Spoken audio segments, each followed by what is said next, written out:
Fantastic Four, what is the floor for your box office? Pedro Pascal is willing to find out where it might be. This time, he's calling himself Bougie. But that's not all. He's the new Zegler, watching the MCU fall as Disney bets billions of dollars on a man who can't stand not having controversy.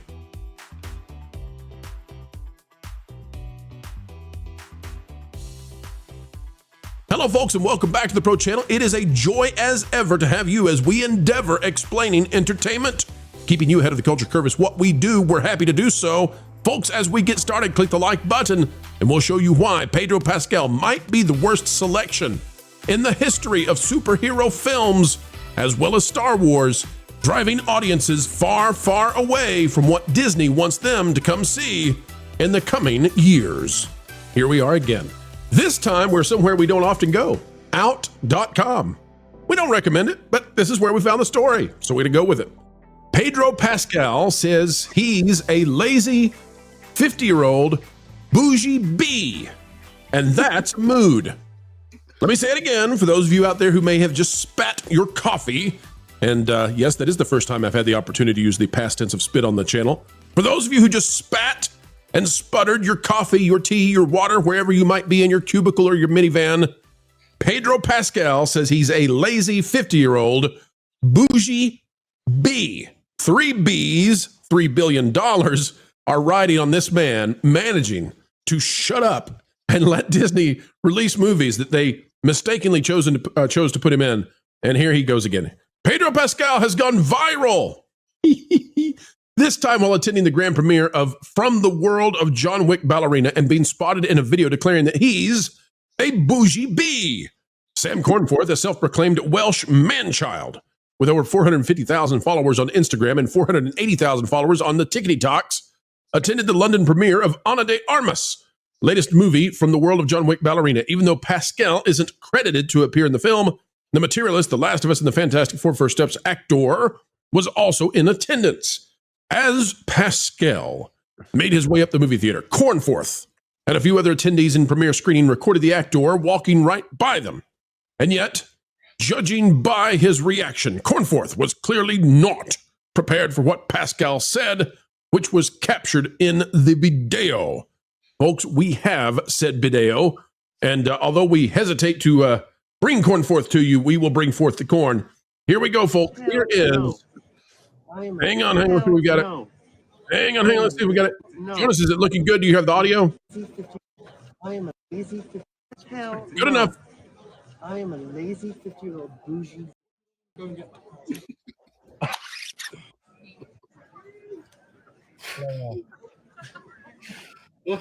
The only thing straight on that man is his glasses. Hell no. Are they really though? They're on straight. Well, anyways. You know, all right. Look at that guy. So that is the man that Disney has entrusted billions of dollars to, is a 50-year-old man who was licking a glow stick recently, who dresses as if he has ripped the fabric off of your 90-year-old grandmother's sofa in her living room, and now is out there calling himself a bougie bee. Guys, I think he's doing everything he can to catch Zegler. And listen, it's shooting fish in a barrel if we just mock him. So let's go a little bit elevated here. What is Disney's play right now to try to contain this man for the next 2 years? What should Disney do? Culture. Punt.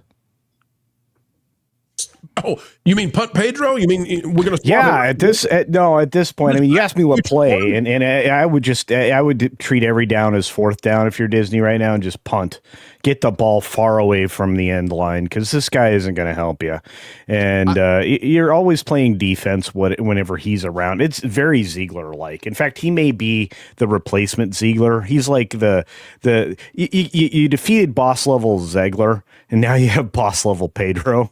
So I don't think there's a win to be had here. So if all else fails, just punt, get the ball on the other the other team's side of the field. So can they Eric Stoltz this? No.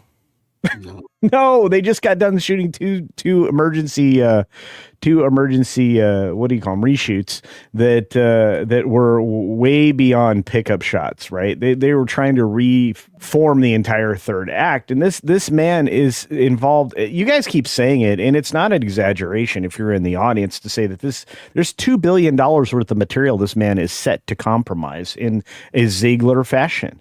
So to say that he's the next level boss in whatever game was featuring, Rachel Zegler, get ready, because we ain't done yet. Right. This is like putting a fat kid in a $2 billion home made of waffles. Yeah. It's a bad idea.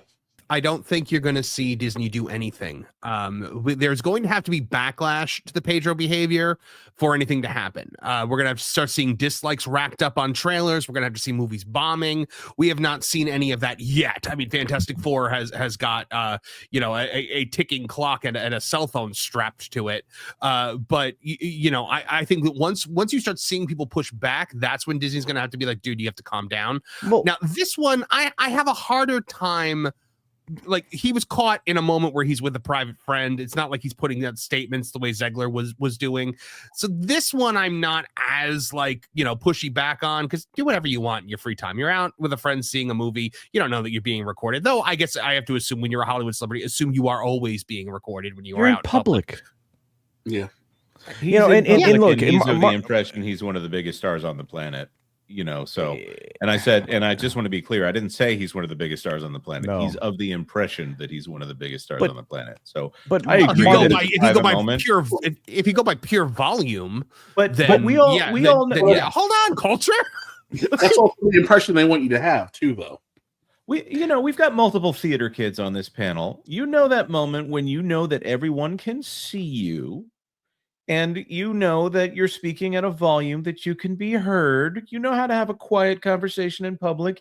And you also know when people are looking at you and you are, quote unquote, on stage. And maybe you want to take advantage of that moment. I think he knew. I almost think that he was working with the cell phone guy. That's not outside of the realm of possibility. It's very, very possible. Very, very possible. Because his audience that he likes, the ones that he actually tries to appeal to, I mean, you saw it right there. Out Magazine had this up there. Everything that he does, every weird, bizarre thing that's starting to get pushback, whether it's this dance, whether it's what he told Dakota Johnson about starting an adult subscription website, they all react to it like, oh, isn't Pedro great? And like the rest of the world has to be like, no. Or like this, they were like, oh, he has anxiety and he needs the touch of another human being. Weirdly enough, that doesn't seem to strike him when he's sitting next to Joaquin Phoenix at Cannes, making divisive political statements and cursing out half the country. His anxiety doesn't activate there, but standing on stage at Comic-Con, all of a sudden he needs a rub down from Vanessa Kirby. I mean, it's ridiculous. This guy is ridiculous. He's exactly what he just described himself as here, though I wouldn't even say the word bougie. He is a 50-year-old B, and that is what the world is starting to see him as. So yes, Disney needs to eventually push back, but I don't think it's going to be yet. They're getting rid of him in Star Wars. The Mandalorian is probably the cap off to that movie. Then you're going to have him in Marvel for a very, very long time, presumably. So they really need to figure something out, because he's not going away anytime soon. I think the video was just a very candid moment. We got to see him being himself. This is a guy who has been manufactured. Yeah. They dropped them on us. The fact that he had this moment, there is a certain section of the culture that has embraced him and is trying to prop him up. And right now the studios are all about it. And it's not going to be until he has a string of bombs. And Gladiator 2 was a bomb, right? It was a bomb. We exist in this weird space where they don't want to call it what it is, but it was a bomb. No one was interested in it. Everyone who saw it was disappointed by it.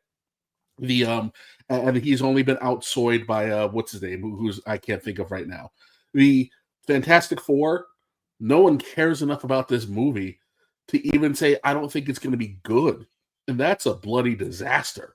So it's not going to be until Doomsday.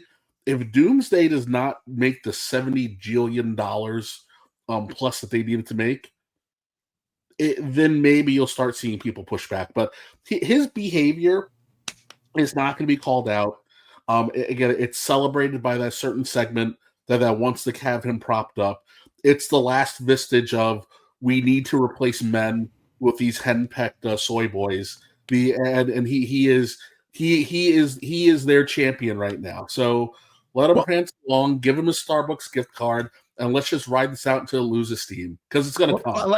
It's like I keep saying, Kev, they are propping him up because he's the guy that will still do the stuff they want him to do. People like Mahershala Ali, people like Adam Driver, they're all pushing back against all of the nonsense. But for Pedro Pascal, it's literally like, oh, you want me to play second fiddle in a movie where I'm the title character to my female co-star? It would be my honor. It's about time.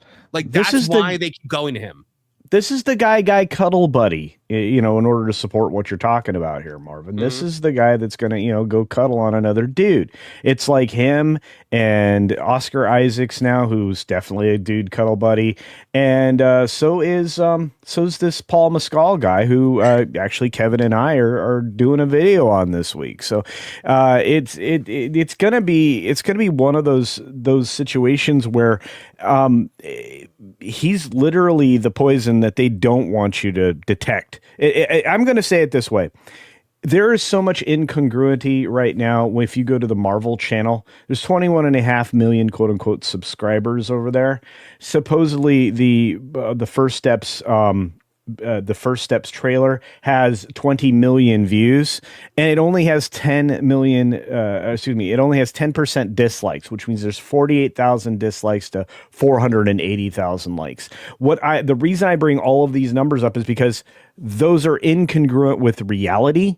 First of all, you never see the same number of views or near the same number of views as the number of subscribers. That very rarely happens, only in extraordinary cases where the audience is absolutely effusive.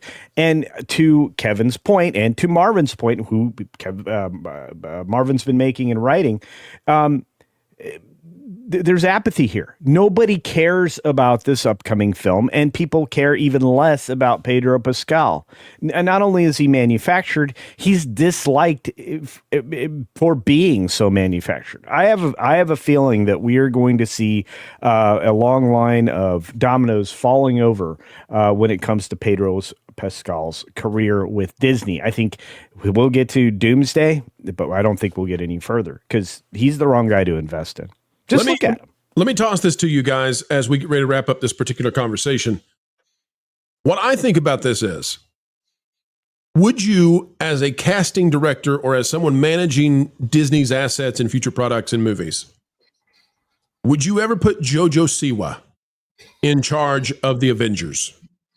And the answer to that, of course, is no. No, you would never. It's not that we're trying to be mean to Jojo Siwa, but Jojo, is most famous for, glittery ponytails for 8-year-olds, and has segued that into a career of sort of, I don't know, scandal, kind of, sort of. She would like that, but it's hard to make it happen because nobody cares. Jojo Siwa would not be in charge of the Avengers. Jojo Siwa would not be in charge of Fantastic Four. I know this is shocking to hear about a 50-year-old man. If you replace him with Jojo Siwa and have Jojo do the exact same things he's doing, it seems totally in character. What I'm trying to suggest is I can't tell the difference in terms of actions and what they do between this 50-year-old man and Jojo Siwa, a 20-year-old girl acting like a 14-year-old. I can't tell the difference in the two.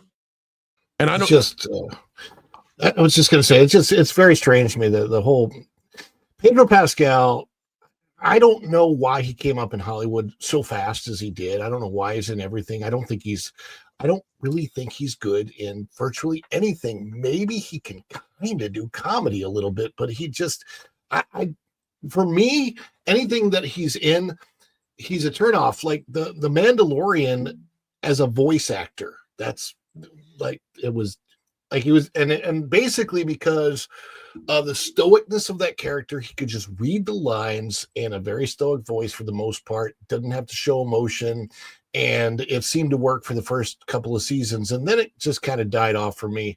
I look at his actions and I'm like, okay, so in the new Fantastic Four movie, is it the Human Torch or is it him that gets the line "flame on"?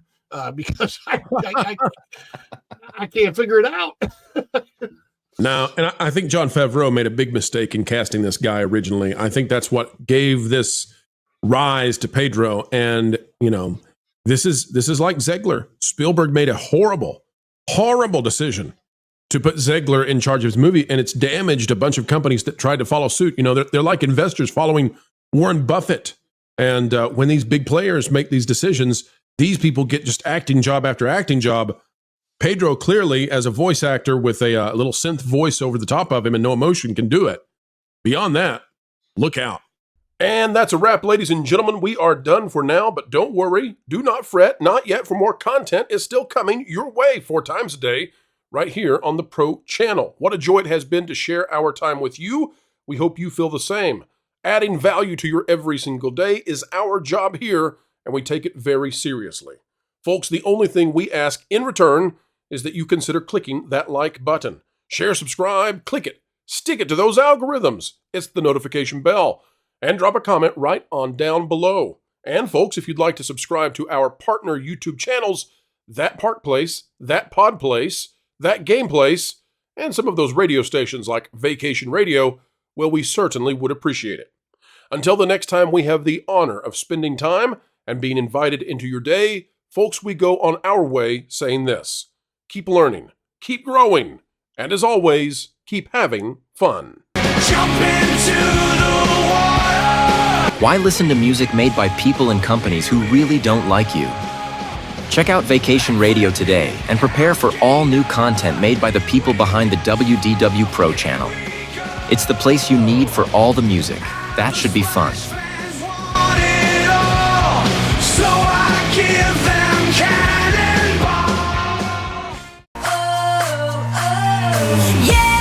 Hundreds of songs, every genre you can imagine. Listen live on YouTube and enjoy a set list that's always sunny. It's Vacation Radio.